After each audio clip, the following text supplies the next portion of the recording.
Good morning, everyone.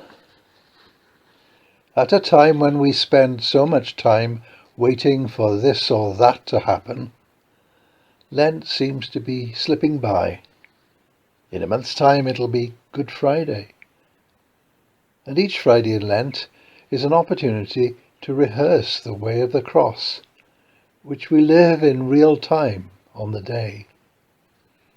From arrest and betrayal, interrogation and torture, to fake trial, mob condemnation, and cruel, violent execution.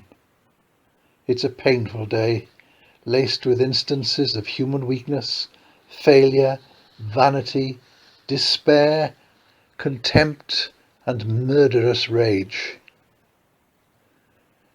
We may pause to wonder how Jesus could have endured such suffering so patiently, taking on the unbearable burden of sin and human wickedness, with no defence, only words of mercy and pardon. Forgive them, Father, for they know not what they do.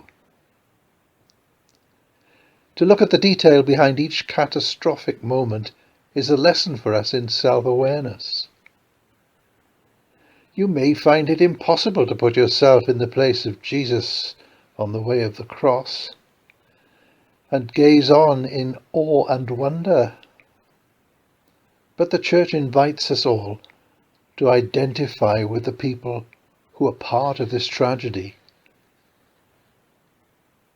If one day we could have a parish passion play, which of the many parts could you act out? Have you ever thought?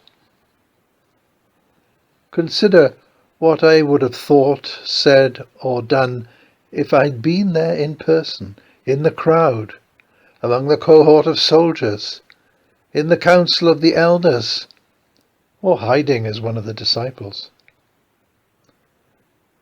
Can you identify with Judas, with Peter, or with shy young John, who gets into the heart of the story almost unnoticed, watches and remembers the details of the unfolding tragedy, and perhaps quietly weeping? To know God better than we do, we need to know ourselves. This calls for understanding, imagination, feeling, and honesty. You may find it difficult to envisage first-century Jerusalem, despite the many movies about our Lord's Passion we've been exposed to over the years, each one trying to be more historically authentic than the last. You may find it easy to imagine the way of the cross as a drama in a more familiar setting. Think of a contemporary situation where there's military, political and religious corruption, and downtrodden people finding comfort and hope in a man who speaks upliftingly about all that is good, holy and true, and makes enemies. There are many ways to engage with the way of the cross and learn more about yourself and Jesus. If it's to be a blessing to us, what we each need to do is to approach it with the right attitude of mind. Here's a prayer to help us look, read and reflect. It's from the 4th century Syrian poet Ephraim the Deacon, and has been used in the Eastern Orthodox Christian tradition over many centuries since then.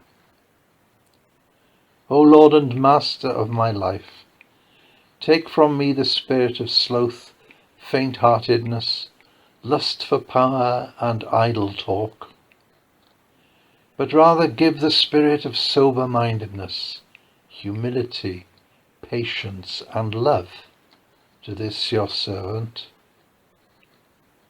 Yes, O Lord and King, grant me to see my own faults, and not to judge my brother, since you are blessed to the ages of ages. Amen.